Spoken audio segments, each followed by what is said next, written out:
약 40일 만에 저의 요트로 다시 돌아왔습니다. 방콕에서 약 37일 동안 보내왔고요. 그 중에 약 7일은 남부지방에 있는 꽃다우 섬에 가서 프리다이빙 체험도 하고 프리다이버 자격증도 따기도 했습니다. 한국의 매서운 추위를 피해 태국에서 약 37일 동안 잘 지내다 오긴 왔는데 막상 저의 요트로 다시 돌아와 보니 호랑이 선생님 과목 숙제를 안 하고 학교에 간 학생처럼 뭔가 좀 그 불편한 마음, 아니면 이렇게 설거지를 잔뜩 해놓고 나갔다 들어와서 그 스푸키 쌓인 설거지를 보는 그런 느낌이 들긴 합니다. 왜냐하면 제 요트가 2004년식 중고 요트이기도 하지만 셋빅 요트라 하더라도 추운 계절이 지나고 새로운 시즌을 맞이하기 전에 점검해야 할 항목들이 생각보다 상당히 많더라고요. 어쩌면 그러한 것들이 저에게는 어떤 새로운 경험이고 낯섦이기 때문에 더 무거운 숙제로 느껴지는 것 같습니다.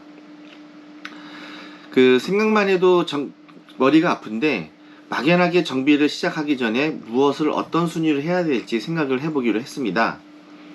먼저 그 빌지 펌프를 수리를 해야겠더라고요. 왜냐면은 이 요트는 어디에선가 계속 누수가 있는데 누수가 되면 배 하부에 이렇게 물이 이렇게 고이게끔 이렇게 구성이 되어 있거든요. 그러면 물이 어느 정도 쌓이면은 그 빌지 펌프가 작동해가지고 물을 배 바깥으로 배출해내야 되는데 그 빌지 펌프가 안 돌아가요. 그래서 전원이 공급이 안 되는 건지 빌지 펌프가 이제 고장 난 건지, 그래서 빌지 펌프 새 것도 하나 준비해서 전원 체크해서 교체 작업을 한번 해볼 거고요.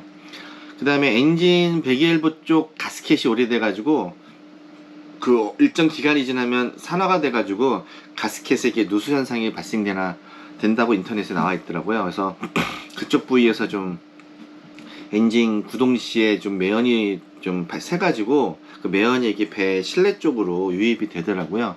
그거는 뭐 안전상에도 문제 있기도 하고 또 냄새가 나는 건 또 안 좋은 거니까 그 부분을 이제 과감하게 탈거해서 가스켓 부분을 교체를 하고 다시 이제 탈착을 하는 그런 작업을 좀 해야 됩니다. 그런 김에 엔진 오일도 교체하고 그 다음에 엔진의 전반적인 점검, 냉각수, 그 다음에 잡소음, 그 다음에 발전기에서의 전압 체크 등등을 해서 엔진의 전반적인 것을 이제 점검을 할 거고요. 그리고 이제 실내에서 물을 쓰기 위해서는 이제 워터펌프가 이제 도는데 그 워터펌프가 이제 샤워실 벽면 안쪽에 있거든요. 이제 오늘 와서 그 워터펌프 돌아가는 거를 점검을 해보니 약간의 좀 몇 방울씩 떨어지는 누수 현상이 있습니다. 그리고 그 밑에 온수가 지나가는 파이프가 있는데 거기서도 약간 몇 방울씩 누수가 있더라고요. 그 부분도 이제 누수 점검을 좀 해야 되고요. 그 다음에 이제 이런 요트나 보트 같은 경우는 이제 VHF 무전기가 좀 필수로 있어야 되는데 저도 이제 구매할 때부터 달려있는 이제 내장형 VHF가 있었는데 그게 전원이 안 들어가더라고요. 글로 전원을 공급해주는 인버터까지는 녹색 불이 들어오는데 막상 그 VHF가 전원이 안 들어와가지고 그 VHF도 이제 점검을 해야 됩니다. 그리고 이제 가스레인지와 가스 오븐이 있는데 요게 이제 그 구매 시에 유럽 타입이기 때문에 국내 가스통하고 이제 막기위해서는 그 맞는 이제 어댑터가 있습니다. 그래서 그 어댑터도 구매해 놔가지고 이제 그 어댑터랑 교체해서 국내 그 캠핑용 3kg짜리 가스통 사다가 이제 설치를 해야 되고요. 그 다음에 무엇보다도 이제 계속 눈도 내리고 비도 내리고 하면서 이제 이게 갑판 위에 좀 먼지가 좀 많이 쌓였습니다. 그래서 갑판에 그 친환경 가루비누를 구매한 후에 그 플라스틱 거친 솔로 이제 갑판 청소도 좀 해서 좀 반짝반짝까지는 아니더라도 이제도 먼지가 쌓였다라는 느낌은 나지 않도록 좀 청소를 해야 됩니다. 그 외에 이제 풍력 발전기가 있는데 이제 고정 유무하고 그 다음에 정상적으로 12V 이상 전원이 잘 만들어지는지도 체크를 해야 됩니다. 그 외에 또 항해등, 앵커, 레이더, GPS, 오토파일러, 통합 콘솔 등등 항해에 필요한 전기 장치들을 또 점검을 해야 되고요. 그리고 가장 중요한 이제 이 세일 요트는 이제 풍력으로 가기 때문에 그러니까 메인셀과 집셀이라는 게 있습니다. 그래서 세일이라는 표현을 쓰는데 근데 그 집셀과 메인셀도 이제 점검을 해야 되고, 그리고 그 우리 옛날 표현으로 도시라고 하죠. 그냥 마스트라고 하는데 또 마스트에 올라가서 그 항해에 필요한 이제 풍력 센서, 뭐 풍향 센서, 그 다음에 그 외에 이제 레이더, 그 외에 이제 닷을 올리고 내리기 위한 어떤 그 도로래 장치 등등등의 이제 녹 방지를 위해서, 또는 녹 상태를 또 확인해서 교체가 해야 되는지, 아니면 이제 교체 안 해도 된다면은 녹이 더 이상 발생되지 않도록 뭐 W40이라던가 녹방지용제 스프레이를 뿌린다던가, 그러기 위해서 한번 그 마스트를 올라가야 되는데, 제 배가 이제 한 40피트다 보니까 이 마스트 길이가 약 18.3m 정도 나옵니다. 그래서 뭐 아래에서 이렇게 위로 딱 쳐다보면 별거 아닌 것 같은데, 막상 18m 올라가서 내려다보면 좀 아찔하겠죠. 이제 그 경험도 좀 해야 되고요. 그리고 갑판 위에 모든 볼트, 너트, 나사들을 다시 한번 조이기 점검도 해야 되고, 그 다음에 이 실내에 노래방 2,000원짜리 기계를 설치할 예정입니다. 요거는 좀 지인이 제 요트를 샀다고 해가지고 지인이 좀 기쁜 마음에 선물을 해준다길래 거부하지 않고 이제 받기로 했습니다. 또 다른 또 지인이, 낚시를 좋아하는 지인이 뭐 어쩌고저쩌고 해가지고 어군 탐지기 그거 한 돈 한 100만원짜리 되는 거, 그것도 제가 이제 좀 기증을 받기 위해서 약간 좀 이게 잔머리를 좀 쓰고 있습니다. 그리고 이제 한 달 정도 지나서 이제 육상 계류장으로 이제 이동을 해서 이제 배에서 이제 물에서 건져내는 거죠. 예. 그래서 이제 배 이 몸체를 이제 헐이라고 하는데, 헐 하부를 건조를 시키고 그 그라인딩으로 쫙 해서 쫙 이물질을 제거합니다. 그리고 페인트도 한번 쫙 벗겨내죠. 페인트가 아마 두 겹으로 돼 있을 텐데, 그러다 보면은 이제 FRP의 원형의 모습이 이제 쭉 보여질 겁니다. 그때 이제 어디 이제 좀 부닥쳐가지고 뭐 크랙 난 데 있는지, 또 크랙 나가지고 물 먹은 데가 있는지, 이런 데를 좀 점검을 하고, 그런 곳이 있다라면은 좀 더 깊게 그라인드를 쳐가지고 FRP 보수 작업을 한 다음에, 거기 위에 겔코트라는 것과 그 다음에 안티파울루라는 도색 작업을 해가지고 겉 외형을 마치 이제 새로 페인트 칠한 것처럼 그런 이제 모양을 이제 갖게 될 거, 그런 모양을 갖게끔 작업을 해야 되는데, 그 작업도 한 짧게는 뭐 한 4일, 길게는 7일. 아무래도 저 같은 초급 기술자가 하기에는 뭐 한 7일 다 봐야 되지 않을까라고 또 생각을 합니다.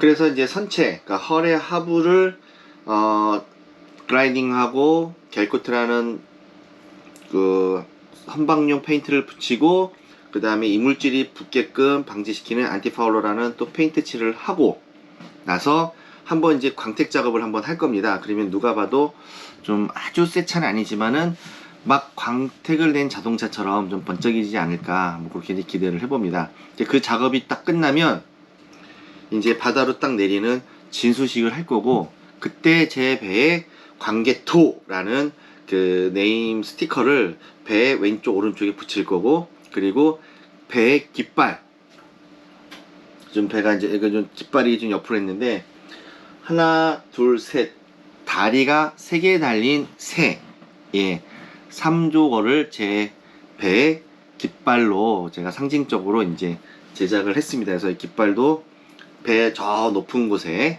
해적선의 해적기처럼 저는 3조고 길을 이제 달 계획으로 이게 깃발을 제작을 했습니다. 그렇게 해서 진수식을 마친 다음에 영종도에 있는 왕산마리나로 이동을 합니다. 왜냐면 김포 아라마리나는 이 18.8m의 마스트가 지나가기에는 그 아라마리나에 있는 다리 교각에 걸립니다. 그래서 매번 이렇게 기울여서 와야 되는데 그게 사실 보통 일이 아니거든요. 그리고 그게 아니더라도 아라마리나 100기를 지나는데 한 1시간 20분에서 1시간 30분이 좀 소요가 됩니다. 바다까지 가기 위해서.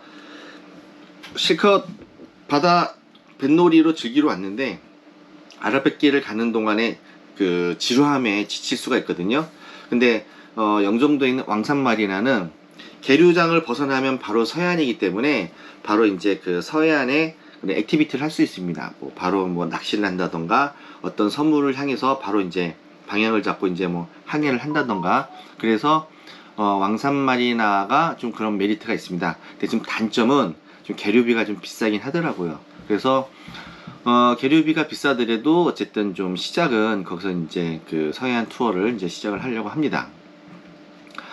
자, 그리고 제가 그 정비할 내역들을 쭉 나열을 하긴 했는데, 사실은 이 외에도 요트를 정비하면서 미처 발견하지 못한 보수 사항들이 아마 더 발생이 될 수도 있습니다. 당연히 또 그럴 거라고 예상을 하고요. 그리고 이 모든 정비를 하기 위해 용역을 사용하기도 하지만 비용이 그 자동차 정비와 비교되지 않을 만큼 가격이 많이 비쌀 겁니다. 그래서 저는 지난 2000년, 20년부터 요트 정비를 위한 교육과 자격증 취득을 했기 때문에 제가 직접 정비를 하려 합니다. 아직은 제가 그 정비하는 수준이 장롱면허 수준이긴 하지만 그래도 같이 교육받았던 동기분들이 현업에서 업무를 하고 있기 때문에 제가 이제 모르는 부분이나 그 다음에 점검이 어려운 부분들은 그냥 이제 물어보면서 좀 하면은 될 것 같기도 하고, 또 페이스북에서 바바리아 요트 오너 클럽에 접속을 하게 되면은 네, 페이스북에서 보여주는 화면이고요. 1만 1000명이네요. 그 바바리아 요트 정비나 메인터넌스 하는 내용들을 이렇게 사진이나 글을 올리면 그 전 세계의 15,000명의 바바리아 요트 오너들이 자기가 정비한 경험들을 사진이나 또는 댓글로 친절하게 알려주고 있기 때문에 제가 이 요트가 처음이고 생소한 부분이 많긴 하지만은 또 이렇게 이제 페이스북을 통해서 전 세계의 많은 그 바바리아 오너들로부터 이제 도움을 받을 수 있다라는 게 가장 큰 또 장점인 것 같습니다. 자, 이제 저 혼자 그 정비와 항해 준비는 이제 가능하기는 한데 실질적으로 항해하는 거는 크루가 꼭 필요합니다. 제가 지금 운전이 초보자고 배도 40피트면 뭐 작은 편은 아니고 이제 크다라고 하기에는 이제 크다라는 편의 약간 초입 부분, 그래서 약간 좀 그 중간 사이즈는 아니고 이제 큰 편이긴 한데 큰 것 중에는 작은 거. 네, 어쨌든 40피트가 뭐 그렇다고 하네요. 그래서 절대 혼자 항해하기가 좀 되게 좀 어렵습니다. 물론 베테랑이 되면 혼자서도 항해를 할 수 있겠지만은 그렇게 저는 혼자 심심하거나 고독하고 싶진 않아요. 더 이상 뭐 충분히 또 혼자 시간도 많이 가졌기 때문에. 네, 그리고 또 저는 이렇게 말하는 걸 라블라블라블 말하는 걸 너무 좋아하기 때문에 꼭 크루가 필요합니다. 이와 같이 요트 오너가 되기 위해 요트를 구매했다고 요트 오너가 되는 게 아니라 그 항해 및 정비 능력도 갖춰야 하기 때문에 제가 온전한 요트 오너가 되기 위해 모든 과정을 유튜브로 공유하면서 미래의 요트 오너가 되고자 하는 분들에게 도움이 되고자 합니다.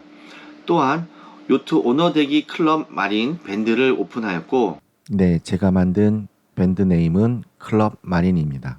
밴드를 통해 제가 요트 활동 및 정비 및 항해 연습 그리고 서해안 섬 투어 일정을 공유함으로써 많은 분들이 참여하여 직간접적으로 경험을 할 수 있도록 체험의 기회를 나누고자 합니다. 자, 앞으로 요트 정비 그 다음에 항해 연습 여러가지 영상들이 또 제작이 돼서 올라갈 테니 계속 지속적인 관심 부탁드리겠습니다. 다음에 뵙겠습니다.